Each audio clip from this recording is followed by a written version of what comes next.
capítulo 1, versículos 18 al 24. ¿Listos? Sí. Dice: porque la ira de Dios se revela desde el cielo contra toda impiedad e injusticia de los hombres, que con injusticia restringe la verdad. Pero lo que se conoce acerca de Dios es evidente dentro de ellos, pues Dios se lo hizo evidente, porque desde la creación del mundo, sus atributos invisibles, su eterno poder y divinidad, se han visto con toda claridad, siendo entendidos por medio de lo creado, de manera que ellos no tienen excusa. Pues aunque conocían a Dios, no lo honraron como a Dios ni le dieron gracias, sino que se hicieron vanos en sus razonamientos y su necio corazón fue entenebrecido. Profesando ser sabios, se volvieron necios y cambiaron la gloria del Dios incorruptible por una imagen en forma de hombre, corruptible, de aves, de cuadrúpedos y de reptiles. Denme un momento porque necesito conectar. Pensé que se había conectado ya.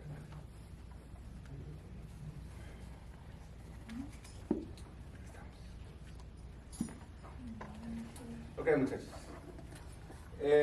Vamos a comenzar con nuestra clase del día de hoy, que es la mente equilibrada.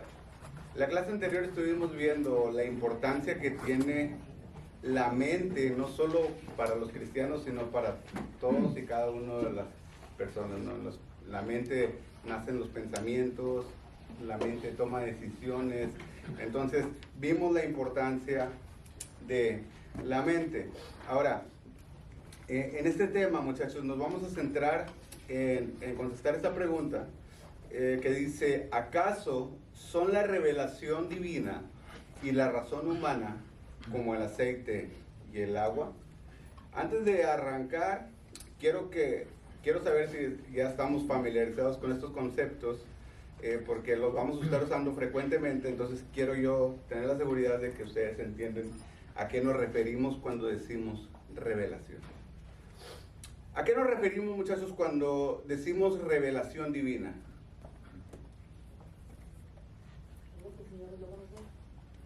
Algo que el Señor nos dio a conocer, sí, muy bien. ¿Qué es una revelación? Que Dios se muestra a nosotros. Dios se muestra, O sea, sí, claro.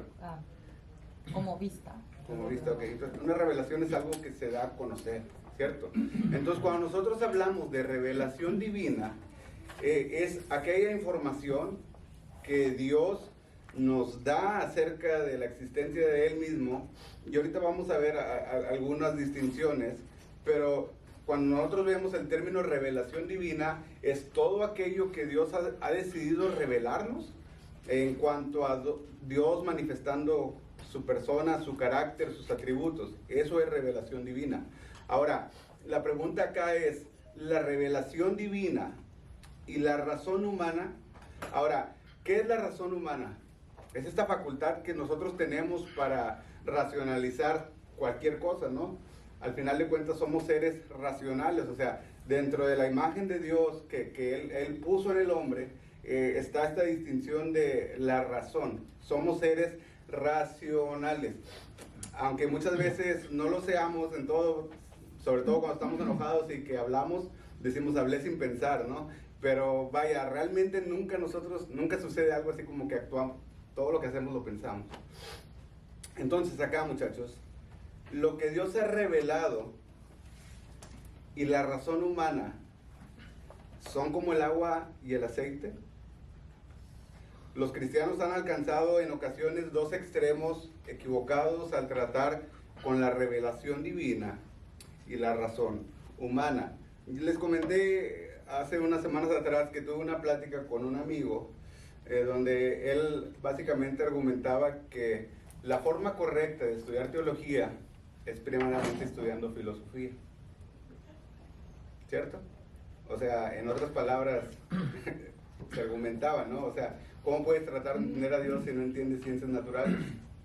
Entonces, muchachos, hemos visto a lo largo de todo nuestro estudio que para el estudio de la teología, ¿qué es lo único que importa y que es autoritativo para nosotros estudiar a Dios?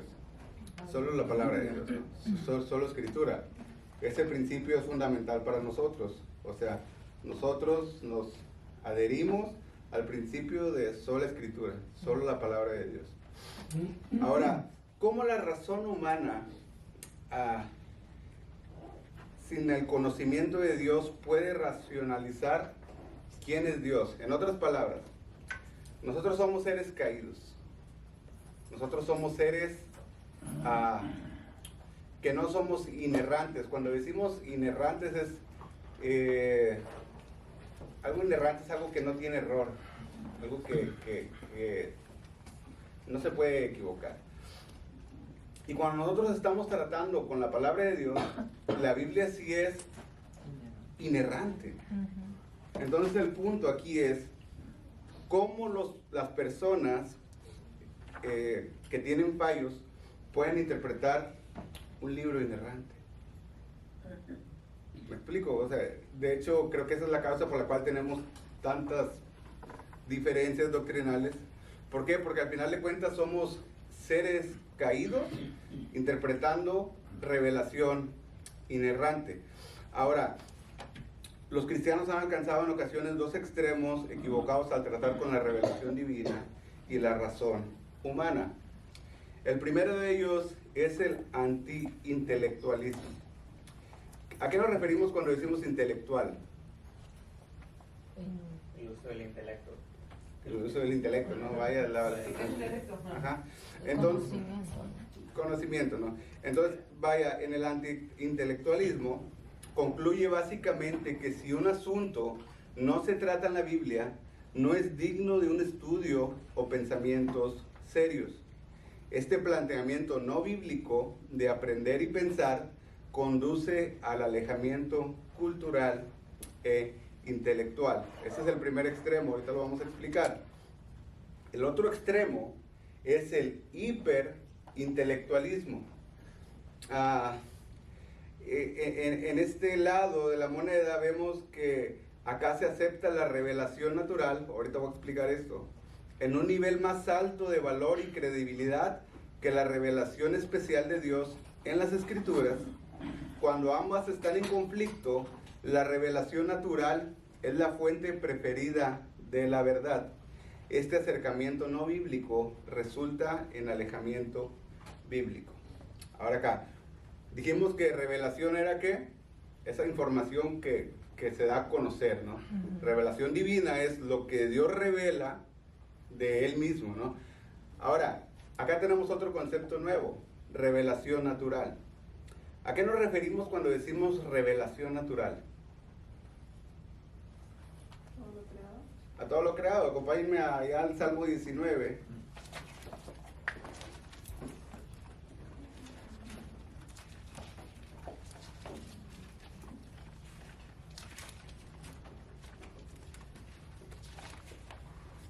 Necesitamos ya familiarizarlos con estos términos, revelación natural o general. Entonces, ¿alguien que lo pueda leer? Salmo 119. No, es 19 o 19. 19, perdón. ¿Cuál? ¿Todo? Yo los detengo. Los cielos proclaman la gloria de Dios y la expansión anuncia la obra de sus manos. Un día transmite mensaje a otro día y una noche a la otra noche revela sabiduría. No hay mensaje, no hay palabras, no se oye su voz. Mas por toda la tierra salió su voz y hasta los confines del mundo sus palabras. Ok. Cuando nosotros nos referimos al término revelación natural o revelación general, es este conocimiento que Dios comunica e informa a toda persona, y esta revelación habla acerca de la existencia de un ser supremo. En otras palabras, todo lo creado, muchachos, apuntan a un creador. Y esta información Dios la comunica a todo ser humano. Por eso Pablo dice, nadie tiene excusa. ¿Se recuerdan acá en Romanos, pasaje que leímos? Dice, la ira de Dios se revela desde el cielo contra toda impiedad e injusticia de los hombres que con injusticia restringen la verdad. pero lo que se conoce acerca de Dios es evidente dentro de ellos, pues Dios se lo hizo evidente, porque desde la creación del mundo, sus atributos invisibles, su eterno poder y divinidad se han visto con toda claridad, siendo entendidos por medio de lo creado. Entonces, cuando nosotros hablamos acerca de esta revelación natural, es esa información que Dios comunica a todo ser humano y apunta a la existencia de un ser superior. Si tú ves, en casi todas las culturas, todos tienen la creencia de que hay un ser supremo, ¿cierto? Todos, o sea, tú miras las culturas antiguas, tú miras hoy, y todos creen que hay alguien superior. Entonces, cuando nosotros decimos revelación natural, nos referimos a eso, esa revelación que Dios comunica por medio de lo creado. Pero luego vemos acá, muchachos, que dice revelación especial. Ahora, la revelación especial, muchachos, no es otra cosa más que esa revelación que comunica la forma en que Dios es y la forma en que Dios puede interactuar con pecadores perdidos. Vaya, lo que Pablo acá está argumentando en Romanos es que todo mundo es culpable delante de Dios. ¿Por qué? Porque por medio de lo creado, Dios ha demostrado su existencia, y es aquí donde vemos que, lo vamos a tocar más adelante, o sea, tenemos muchas pruebas racionales para probar la existencia de Dios, como muchos argumentos. Por ejemplo, el argumento cosmológico que dice que toda causa precede de un efecto, ¿no? O sea, las cosas no llegaron de la nada. Entonces, la revelación natural, muchachos, o la revelación general, es suficiente para condenarnos. Es lo que dice Pablo acá. O sea, nadie tiene excusa, porque Dios ha mostrado su divinidad, su eterno poder, con mucha claridad por medio de lo creado. Pero la revelación general o natural es insuficiente para salvarnos. ¿Por qué? Porque la revelación natural solamente apunta a la existencia de un Dios. Y es todo. Pero ante la existencia de ese Dios, ¿cómo nos relacionamos con ese Dios? ¿Cómo podemos estar en paz con este Dios? Por medio de la revelación especial entendemos que este Dios es diferente, este Dios es santo, nosotros somos pecadores. La revelación natural simplemente nos habla de la existencia de Dios, pero no nos pone en la posibilidad de que nosotros podamos estar bien con ese Dios. Entonces, es por medio de la revelación especial, que principalmente es la palabra de Dios, que nosotros podemos tener un conocimiento de quién es Dios, cómo podemos relacionarnos con Él, y entendemos la persona y obra de Cristo, que es crucial. ¿Cierto? ¿Cierto? Entonces, acá ahora sí, en el hiperintelectualismo, acepta la revelación natural en un nivel más alto de valor y credibilidad, que la revelación especial de Dios en las Escrituras. Cuando ambas están en conflicto, la revelación natural es la fuente preferida de la verdad. Este acercamiento no bíblico resulta en alejamiento bíblico. Ustedes conocen, ¿no?, la teoría que explican los científicos para nuestra existencia acá, ¿no? ¿Cómo se llama la teoría? La evolución. O el Big Bueno, Bang. antes de eso, ¿no? El Big Bang. El Big Bang. ¿Ok? Acá podemos ver una muestra de este orgullo humano que quiere querer solamente aquello que puede verse, medirse y tocarse, ¿no? Y como dice aquí, prefieren dar gloria a lo creado en lugar del creador, ¿no? Por ejemplo, esta teoría postula que en determinado momento algunos átomos entraron en un estado de descomposición, y que eso provocó las causas para que hubiese una explosión, y a raíz de esa explosión, pues vaya, tenemos aquí a todos bien bonitos, ¿no? Y bien perfecto. Y bien portados, y bien peinados. Entonces, muchachos, en el intelectualismo, ellos ven la revelación natural, que es lo creado, y lo ponen en un nivel más alto de valor y de credibilidad que la revelación especial de Dios en las Escrituras.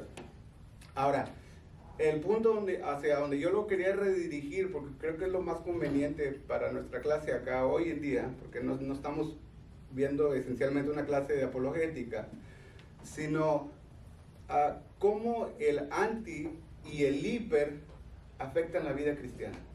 Porque también son dos extremos a los cuales nosotros tenemos que enfrentar. Si yo les pregunto, muchachos, ¿cómo consideran la clase de discípulos? ¿Una clase que prioriza la intelectualidad o prioriza la devoción? ¿Qué me responderían?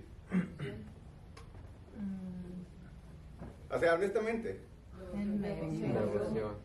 No, en medio. O sea, acá si te topa el pastor Lázaro y te pregunta, ¿la clase de discípulos prioriza la intelectualidad o prioriza la devoción? Los dos. En medio. ¿Los dos? Sí. ¿Sí? ¿Seguro? Sí, porque- Al hermano Miguel no lo veo convencido. Sí, no, claro, o sea, no hay que ir a los extremos, ¿verdad? Ajá. Entonces, digamos, un balance serían los dos, Ajá. ¿verdad? Sí. Que aunque, ok, bien. Dele. Sí, que aunque, por ejemplo, la devoción es algo bueno, también es la intelectualidad, ¿verdad? No el intelectualismo, El ¿verdad? conocimiento. Es bueno también. Ujú. El intelectualismo no. Todos los sismos son malos. ¿Vale? Todos los sismos son malos. Todos los Los sismos, sí, ¿verdad? los sismos. Claro, ¿no? Humanismo, sí. Sí, sí. Entonces muchas veces, muchachos, no sé si a ustedes les ha pasado de que dicen, creo que estamos cubriendo la parte intelectual de buena manera como clase, pero tal vez siento que la parte devocional como que está bailando.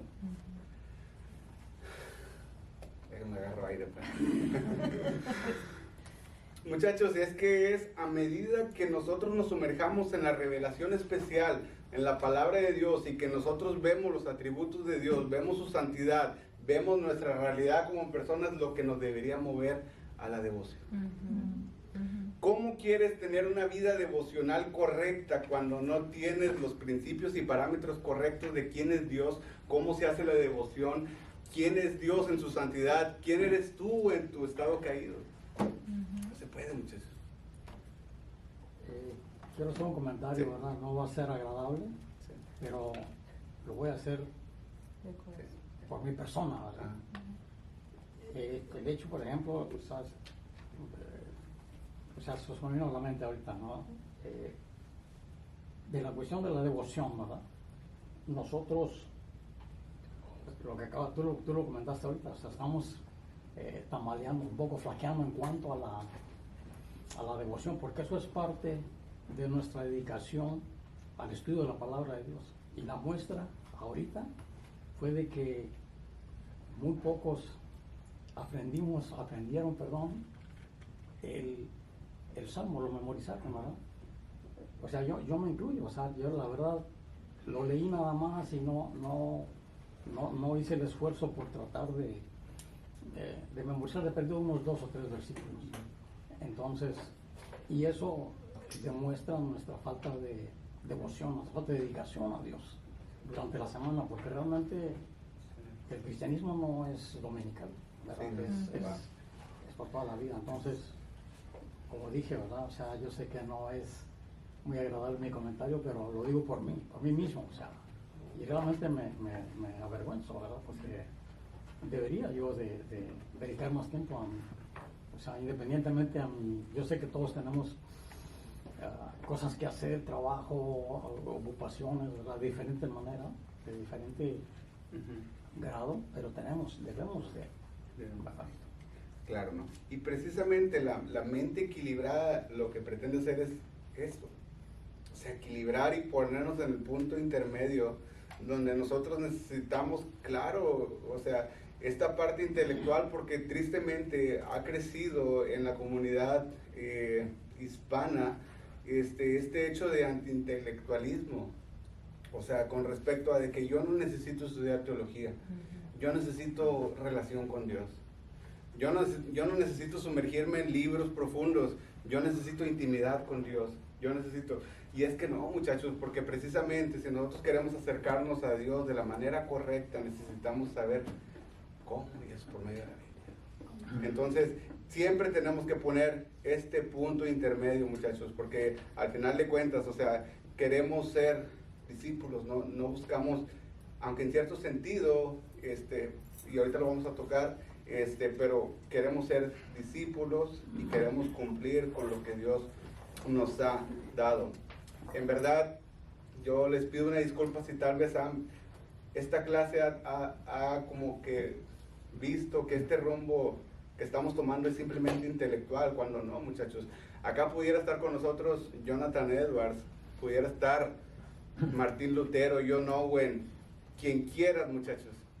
Pero si la palabra de Dios no tiene un impacto en nuestra vida y no se ve reflejado en un cambio en nuestras vidas, vaya. O sea, el estudio de Dios nos lleva inmediatamente a la devoción. Ahora, precauciones sabias que nos ayudarán a mantener una mente equilibrada. Número 1, convertirse en un erudito e intentar cambiar la forma de pensar de su generación es secundario a convertirse en cristiano y cambiar la forma de pensar personal respecto a Cristo. ¿Queda claro acá? O sea, obviamente estamos estudiando, eso nos va a dar conocimiento sobre, cuando terminemos este libro, vamos a tener un conocimiento, un panorama general de todas las doctrinas, en cierto sentido, vamos a conocer mucha Biblia, pero eso va a ser secundario a convertirnos realmente en cristianos y cambiar la forma personal con respecto a Cristo. Es secundario, muchachos. Ahora, la educación formal en un abanico de disciplinas es secundaria a la educación del Evangelio, a saber obedecer la gran comisión y llevar el Evangelio a los confines de la tierra, a toda criatura. Muchachos, ¿de qué nos sirve jactarnos en decir, yo tengo una escatología definida? Yo creo que esto va a ser así, así, así, y yo creo que la salvación es así, así, así, y creo que el Espíritu Santo se maneja así, así, así, así, y yo creo que la iglesia así se debe manejar las cosas, así, así, así, cuando todo ese conocimiento no te lleva a lo primordial que es la gran comisión. Entonces es secundario, muchachos.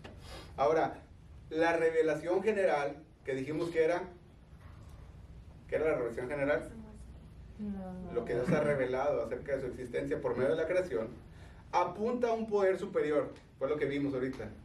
O sea, lo que Dios ha creado apunta a que hay un ser superior. Mientras que la revelación especial presenta de forma personal a este poder superior como el Dios trino de las Escrituras, que creó el mundo y todo lo que hay en él y que proveyó al único Redentor en el Señor Jesucristo. Ahora, esto está bueno. Saber la verdad no es ni cercanamente tan importante a estar en comunión de forma personal y redentora con la verdad, Jesucristo, que es la única fuente de vida. Muchachos, tal vez tú, yo, podemos tener una comprensión precisa de la justificación por la fe sola. Y amamos esta doctrina. ¿Por qué? Porque solamente aceptando y creyendo esta doctrina es que nosotros tenemos esperanza. ¿Cierto? Y lo entendemos racionalmente, muchachos.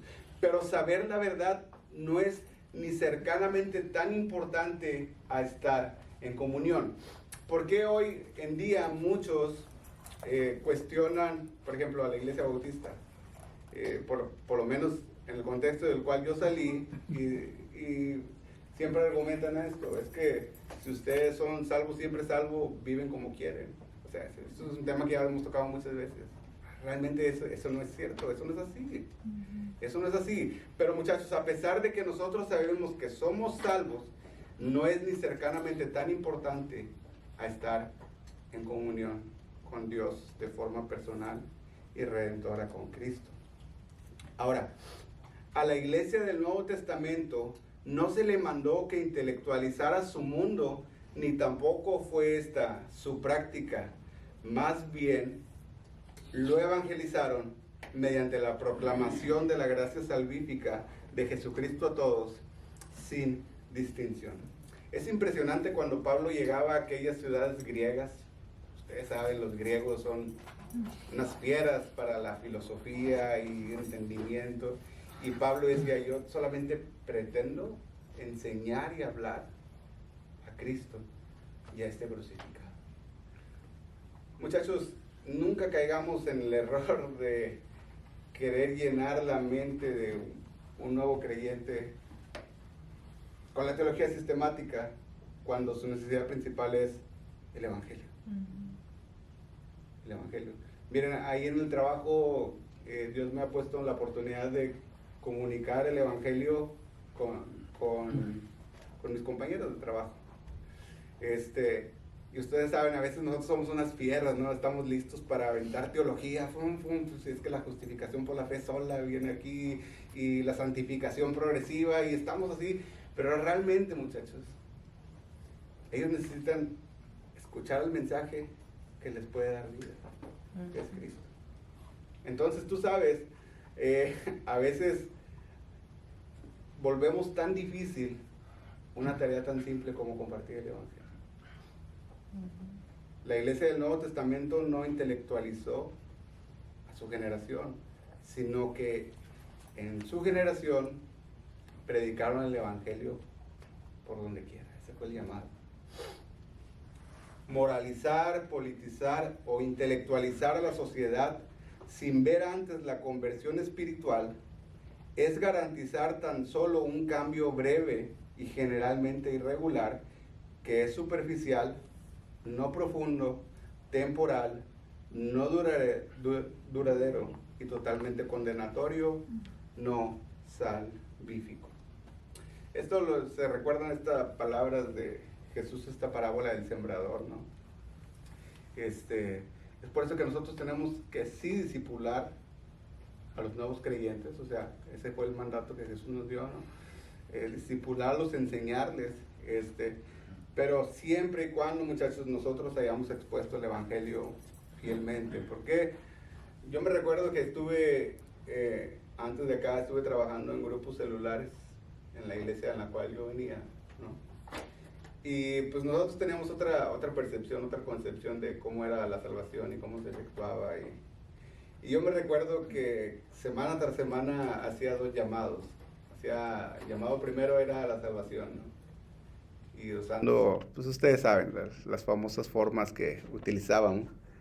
Pero después de este llamado hacíamos un llamado a tal vez a ustedes les tocó, a la reconciliación, ¿cierto? ¿Habrá alguien que quiera reconciliarse con Dios esta noche? Y bueno, era sorprendente que todas las semanas eran las mismas personas. Y aunque en cierto punto, viéndolo de una manera bíblica, o sea, nosotros necesitamos estar en paz con Dios todos los días, porque todos los días metemos la pata, ¿cierto? Pero como dijo una salmista, no cristiana, tropecé de nuevo y con la misma piedra. O sea, es un corito, digo mal. Está difícil, ¿no? Entonces, nosotros por eso tenemos que, a la hora de predicar el Evangelio, muchachos, por eso les dije yo, ¿no? La apologética es buena, sí, claro que sí. Intelectualizar y hablar de temas filosóficos, pues si es tu rama y le conoces un poco, está bien, éntrale, ¿verdad? Pero lo que las personas necesitan es a Cristo. Es a Cristo. Hermano, el tema que tocó usted, voy a entrar muy bueno. Sí hay razón a veces de invitar de nuevo, porque recuérdese que nuestro llamado es de encarrilar las ovejas de nuevo a la casa de Dios. Y hay veces de que tal vez alguien ya se va distanciando de la casa de Dios y necesita a veces el llamado, como tal vez uno dice va a reconciliar, El reconciliarse con Dios es personal, todos los días tenemos que hacerlo, pero de vuelta a llegar a la casa de Dios como aquella oveja perdida, hay personas, o de repente me pasó a mí en algún tiempo que me empecé a distanciar de la iglesia, pero uno tiene como pena volver a llegar, hermano, por la puerta trasera y necesita de que el pastor lo guíe o diga, ¿quieres pasar enfrente? Porque uno, hermano, como que se vuelve a unir a esa familia y a veces pasa eso. Bueno, yo en esa parte lo admiro a usted, pues, que a veces cuando no he venido y me llama y digo, porque sí, fui a iglesias donde pasaron 5 años y pues ni un hermano en la iglesia le interesó que estaba ahí. Digo yo, bueno, si nadie me dice venga a la iglesia de nuevo, a lo mejor no soy un cero a la izquierda, o pues no pertenecía quizás ahí, aunque tal vez trabajé mucho tiempo de esa manera. Y digo yo, sí, de repente es importante tomar en cuenta a algún miembro, porque de repente, como dice, se va aislando a veces alguna persona y luego no se acuerdan de él o no se sabe. Por eso es que es importante, siempre pienso yo. Sí, en base a lo que dice, Hacer el hermano, llamado. toma unos segundos y piensa en alguien conocido tuyo que tal vez un tiempo estuvo acá y hoy ya no está. ¿Qué has hecho? ¿Te has comunicado con él? ¿Has sido, cuál es la palabra que usa el pastor Lázaro? Intencional. ¿Has sido intencional en cuanto a traer estas ovejas? Porque recuerden, muchachos, muchas veces descansamos en el concepto de soberanía, pero yo creo que a veces nos pasamos la mano, porque sí, o sea, Dios traerá a los suyos, porque los va a traer, pero la forma en que los va a traer es por medio de la predicación del evangelio. Y si nosotros estamos callados, si nosotros estamos sentados, si nosotros estamos viendo Netflix después del trabajo y no hacemos nada más, ¿cómo creerán si no se les predica? Ahora, piensa en esa persona y haz algo, comunícate, invítale un café, no sé, tú sabrás. El alfa y la omega de la teología cristiana es el conocimiento de Dios. El principio y el fin de la teología es el conocimiento de Dios. Segunda Corintios 4:6, Diana. Porque Dios se mandó que mandó que de las tinieblas resplandeciese la luz. Es el que resplandeció en nuestros corazones para iluminación del conocimiento de la gloria de Dios en la faz de Jesucristo.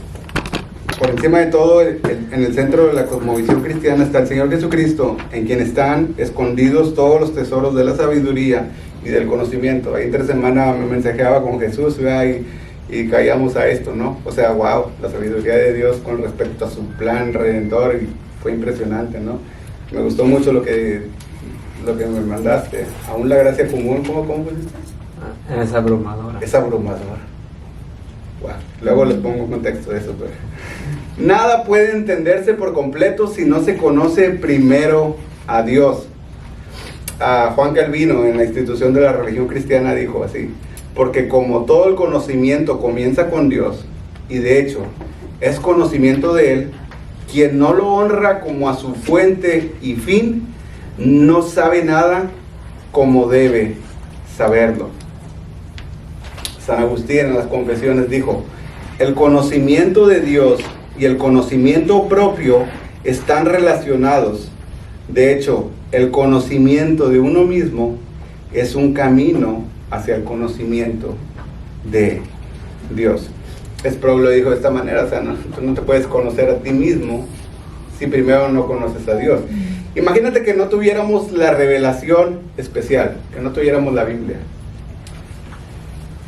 ¿Cómo conocerías tú realmente lo que estás haciendo? O sea, ok, no hay revelación especial, no hay palabra de Dios, no hay nada. ¿Cómo sabemos si estamos bien o si estamos haciendo mal? O simplemente, ¿cómo sabemos qué es bien y qué es mal? No podemos saberlo si no hay revelación, pero Dios lo ha revelado. Entonces, todo conocimiento, para que sea conocimiento divino o conocimiento probado, es por medio de Dios. Entonces, nosotros no nos podemos conocer a nosotros mismos si nosotros no conocemos a Dios. Ahora, entramos a esta parte, voy a tomar algunos minutos, cómo se relaciona la teología sistemática con la vida personal de uno. Y vamos a estar viendo, hoy vamos a terminar simplemente con intimidad y madurez, y la próxima semana estaremos viendo santidad y santificación. Ok, ¿cómo se relaciona la teología sistemática con la vida personal de uno? O sea, tener un conocimiento de lo que Dios ha revelado y tener un amplio conocimiento de lo que Dios ha revelado, ¿cómo se relaciona con nuestra vida? ¿O cómo debería relacionarse, muchachos? Entonces, la piedad, ser como Cristo y la espiritualidad cristiana describen al cristiano que va siendo más como Dios. La forma más poderosa de efectuar este cambio es dejar que la palabra de Dios more en uno de manera abundante, como dice Colosenses 3:16. Cuando se aceptan las Escrituras sin reserva, la voluntad de Dios se efectuará con energía en la vida del creyente. Si preguntáramos acá, ¿cuál es el propósito de la vida cristiana, muchachos? ¿Cómo responderás a esta pregunta? Parecernos cada vez a Jesús. Parecernos más cada vez a Jesús, ¿no? Entonces vamos a ver que el proceso que menciona Diana de parecernos más a Jesús podrá definirse básicamente como sigue. La espiritualidad cristiana implica crecer para ser como Dios en carácter y conducta, sometiéndose personalmente a la obra transformadora de la palabra del Espíritu de Dios. ¿En qué sentido nosotros nos podremos parecer a Dios en carácter? Perdonar a la gente. Alguien dijo, no me recuerdo ahorita, ¿no? Que no hay forma o manera en la cual nosotros nos parecemos más a Dios que cuando otorgamos gracia y misericordia a alguien que no lo merece. ¿Sí? Entonces, ¿qué piensan, muchachos? ¿Somos llamados a parecernos a Dios en carácter? Obviamente manteniendo la infinita distancia que hay, pero somos llamados, y conducta sometiéndose personalmente a la obra transformadora de la palabra y del Espíritu de Dios. Y entramos a este punto: intimidad y madurez. No hay mejor forma de saturar la mente con las Escrituras que con la predicación expositiva y el estudio de la teología sistemática. Ambas acentuarán la madurez espiritual. Si lo queremos resumir, no hay mejor forma de saturar las Escrituras que con las Escrituras. ¿Cierto? Perdón, cuando te refieres a la predicación expositiva, Sí. ¿te refieres a? O sea, leerla y aparte. No, cuando nos referimos a la predicación expositiva estamos hablando de saturar la mente con las Escrituras. Entonces, la mejor manera, aquí según el autor, y yo estoy de acuerdo con él, es estudiando expositivamente la palabra de Dios. ¿A qué nos referimos con expositivamente? Nos referimos a verso. Tú sabes, si acá alguien ha completado un programa de estudio anual de lectura bíblica, ustedes se darán cuenta de que normalmente te da tantos capítulos de aquí, tantos capítulos de acá y tantos capítulos de este libro, ¿no? Pero el autor comenta que la mejor manera de saturarnos es yendo, por ejemplo, en este caso a Romanos, que es una carta. ¿Cómo se leen las cartas, muchachos? ¿Quiénes estuvieron de novios en la época de las cartas? Bueno, ya se fue bien ahí. Lo siguiente. En un solo. Todo de un solo. Todas las cartas se leen de un solo. No, después de corto saludo pasa lo siguiente. Sí, o sea, tú no tomabas una carta y leías el final. Como la novela. Entonces, la mejor manera de saturar la mente con las Escrituras es yendo a la Biblia, yendo a los libros, a las cartas y leerlas de un solo. Así, se entiende que en la iglesia primitiva lo que más hacían era leer escritura. Bueno, Jesús mismo también cuando se fue a la sinagoga se lee la escritura, pero largamente. Nosotros usualmente en la iglesia antes donde fuimos elegimos que 5 versículos o 6 versículos Y la parte principal fue la prédica del pastor. Claro. Pero dice que antes fue más. De hecho, vamos a leer esto y se puede terminar leyendo, claro, Isaías, por ejemplo. Claro. El Bueno, pastor. una pregunta, y esto va a ser muy subjetivo la respuesta. ¿Cuánto de lectura bíblica ustedes creen que sea apropiado diariamente? Personalmente, o sea, En tiempo. no, ahora nosotros tenemos división de capítulos, ¿verdad? Originalmente eso no estaba. De hecho, dicho sea de paso, para a los que les guste, y es una Biblia que voy a encargar, hay una Biblia que no tiene capítulos ni versículos. Está originalmente así como fue escrita. Pero en español, ¿no? En español, sí. Porque, o sea, la importancia de... Mire, qué importante es estudiar así expositivamente. Por ejemplo, todos lidiamos con el pecado, ¿no? Y todos nos sentimos culpables, y Pablo sintió lo mismo, allá en Romanos 7, cuando él dice, el bien que quiero hacer no lo hago el mal que no quiero hacer, y Pablo está hablando de eso. Pero acá nosotros llegamos al capítulo, al final del versículo 7, donde dice, miserable de mí, ¿quién me librará de este cuerpo de muerte? Y se acaba el capítulo. Y nosotros pudiéramos asumir que acaba el diálogo y la idea de lo que Pablo quiere comunicar. Pero en el versículo 8, Pablo responde a la pregunta que hizo al final del capítulo 7, ¿quién me librará de este cuerpo de muerte? Gracias sean dadas a Jesucristo, y termina con una declaración poderosa. Por lo tanto, no hay condenación para los que están en Cristo Jesús. Entonces, es por eso que nosotros, la mejor manera de saturar nuestra mente es estudiando la Biblia expositivamente. Ahora, el autor de Hebreos se regocijó de que los cristianos judíos habían acogido también la intimidad de un niño, pero deploró su falta de progreso hasta la madurez de la carne, de modo que exhortó de esta manera: por tanto, dejando ya los rudimentos de la doctrina de Cristo, vamos adelante a la perfección. Pablo escribió a los Corintios con una decepción similar. También vemos en Gálatas cómo Pablo, decepcionado de que habían abandonado la centralidad del Evangelio, les dice, ¿quién los cauterizó a otra vez volver a lo que hacíamos? Entonces, la intimidad trata de forma fundamental con la forma en que nos relacionamos tanto con el Padre, el Hijo y el Espíritu Santo en dirección a Dios. Y es aquí donde muchas veces hay confusión, muchachos. Cuando ustedes oran, ¿a quién va dirigida su oración? Al Padre, ¿cierto? Ok, ¿qué piensan de orar al Espíritu Santo? También. El Espíritu Santo nos guía a orar. Entonces, ¿cómo debería ser una oración bíblica tomando en cuenta las tres personas que están en la deidad? Esa es pregunta para hermano Miguel.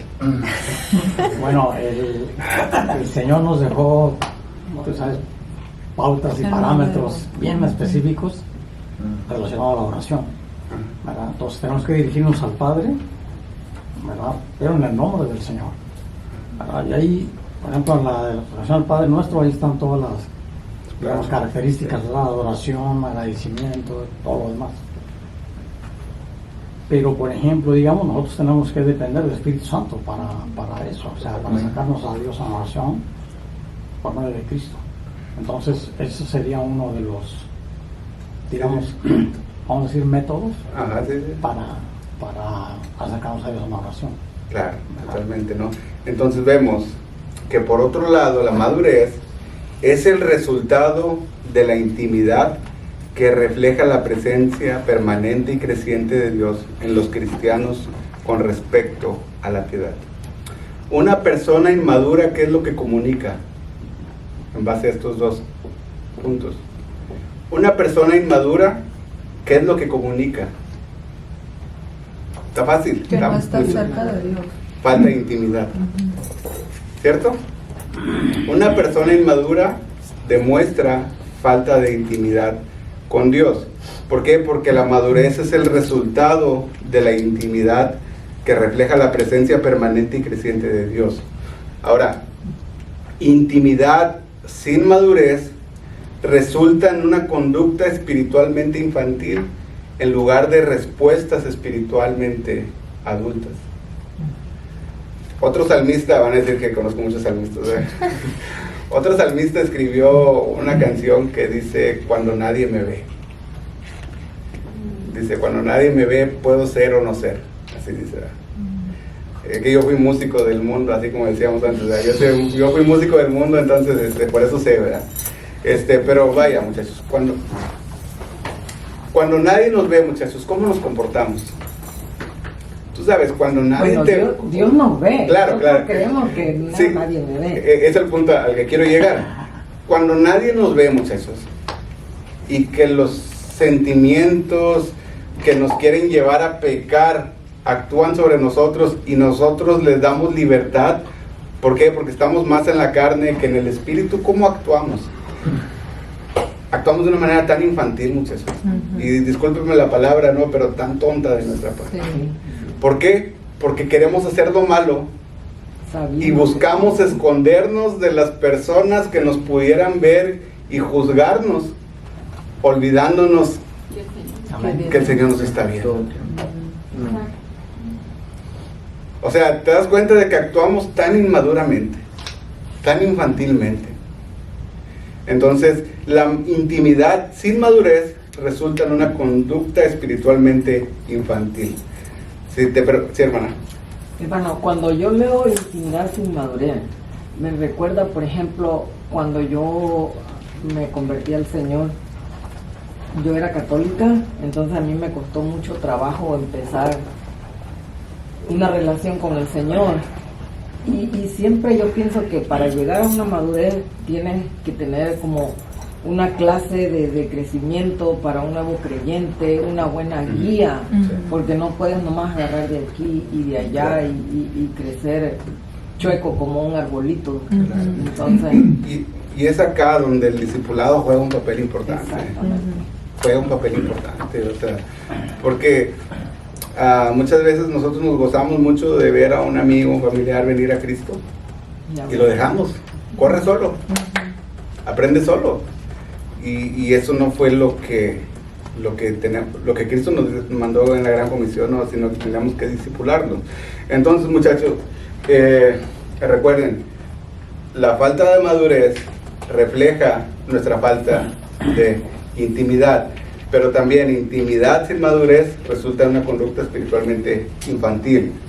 Ahora, madurez sin intimidad tiene por resultado un cristianismo sin gozo que puede deteriorarse con facilidad, convertirse en legalismo y en ocasiones hasta tener una importante caída en el pecado. En palabras cortas, fariseo. ¿Tú sabes lo terrible que es sentirte como un fariseo? Yo me he sentido así. Es terrible. O sea, es terrible, muchachos, ¿cierto? Yo digo que en un momento todos nos hemos convertido. Todos nos hemos convertido porque, o sea, obviamente es domingo, nos bajamos, venimos abrochaditos, pero Dios nos conoce. Tú te conoces, tu esposa te conoce. ¿Para qué nos vamos tan lejos? Tus hijos te conocen. Entonces, madurez, o sea, cuando estamos hablando, porque yo sé que tú debes conocer a alguien que tiene una madurez espiritualmente no, tiene una madurez intelectual con respecto a la Biblia, y tú dices, wow, o sea, lo que sabe, lo que conoce, pero lo que vive. Me he quedado bien.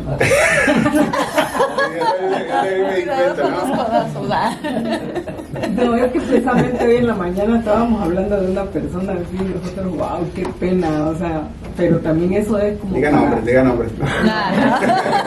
No puedo. Pero que eso también en nosotros, oye, pues también cuídate, ¿no? Sí, no, totalmente, muchachos. A convertirte en legalista y en ocasiones hasta tener una importante caída en el pecado. Esto es una persona que muestra madurez sin intimidad. Las escrituras enseñan que cuando la intimidad y la madurez se complementan y se alimentan la una a la otra, el resultado es una vida cristiana fuerte y vibrante. Los fundamentos, ya estamos por acabar, dice, los fundamentos para comprender la madurez espiritual realmente comienzan en las Escrituras. ¿Sí puede regresar Sí, claro. por favor? Tengo una pregunta, Irán. Sí, sí. En ejemplos, ¿cómo estoy entendiendo todo, pero me choca un poquito intimidad sin madurez? Ajá. ¿Cómo alguien puede tener intimidad? Bueno, es que, bueno, un ejemplo. Es que siento que una lleva a la otra, pero no es así, ¿verdad? Sí. Entonces, ¿cómo podría yo tener intimidad, pero sin madurar? Siendo que intimidad... O en este caso, ¿cómo puedes tener madurez sin intimidad? ¿Sí? No, como en el primer ejemplo Ah, que sí. dice, intimidad sin madurez resulta en una conducta espiritualmente infantil. Bueno, te lo voy a responder y para ti va a ser fácil entenderlo porque tú vienes de ese contexto. Ujú. O sea, hay grupos cristianos que enfocan la vida cristiana en devoción. entiendo. Intimidad, intimidad con Dios. Oración, poco estudio. Ujú, sí. Y exactamente, entonces, no voy a decir nombres, pero no es de aquí, pero tenemos personas que avivamiento, fuego, vaya, yo lo traduciría emoción, y nada de cambio. Emocional. Entonces, es que en realidad no se puede lograr madurez sin intimidad. Y cuando estamos hablando de madurez es ir a la Biblia y tener un estudio serio de la palabra de Dios y que ese estudio intelectual produzca un efecto espiritual. A eso es lo que nos referimos. Sí, ok. Sí. Dice, los fundamentos para comprender la madurez espiritual realmente comienzan en las Escrituras. Jesús, Pablo y Santiago comunicaron, cada uno de ellos de forma directa, la clara y a menudo insistente exigencia de Dios, porque esto no lo pide Dios, es una exigencia de Dios, un desarrollo espiritual en el creyente verdadero, proporcionando palabras claves para entender la madurez espiritual. ¿Cómo lo absurdo, ¿no? Lo absurdo y lo contradictorio que a veces somos, de que los que tenemos niños queremos que día con día vayan madurando y usamos palabras como te comportas como un niño de 3 años, pero cuando tú lo ves en el lado espiritual, muchachos, nos pasa lo mismo. Entonces Dios nos exige a un verdadero creyente un verdadero desarrollo espiritual. Dice, debemos ser perfectos, Mateo 5:48. Tenemos que crecer hasta llegar a ser personas maduras, Efesios 4:11, ahí están las citas.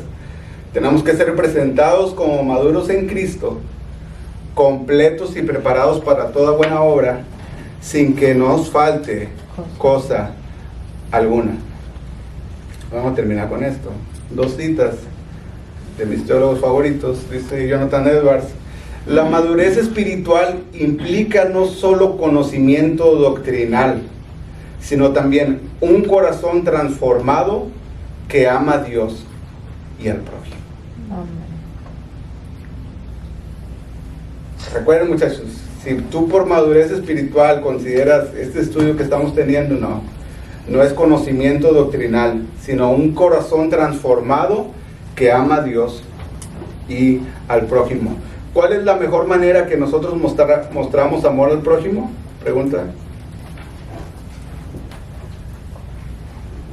¿Cuál es la mejor manera en la que nosotros podemos mostrar amor al prójimo? Mirándonos como mejor que nosotros. Sí. Pero hay otra demostrándole suprema y superior. Evangelizar. y demostrándole que lo Compartiendo amamos. el evangelio. Compartiendo el evangelio. Entonces, si el conocimiento doctrinal ha transformado nuestro corazón y nosotros decimos que amamos a Dios y no estamos evangelizando, cuidado. Ahora, por último, John Owen dice, la madurez espiritual implica un deseo constante de conocer más a Dios y una disposición a someter todas las áreas de la vida a su voluntad. Yo creo que todos acá, si estamos aquí hoy en la mañana y venimos temprano no necesariamente es para comer un buen, ¿cómo se llama lo que trajiste? Estaba rico. Pues, cacerola. No sé cómo se llama. O los taquitos esos de barbacoa que estaban también muy buenos. O esa no es nuestra motivación. O pasar un buen tiempo acá y convivir. Si todos estamos acá y nos levantamos temprano y estamos aquí es porque queremos conocer más a Dios.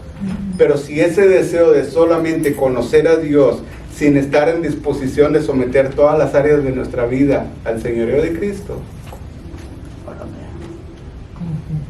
es irrelevante, ¿cierto? Ese deseo.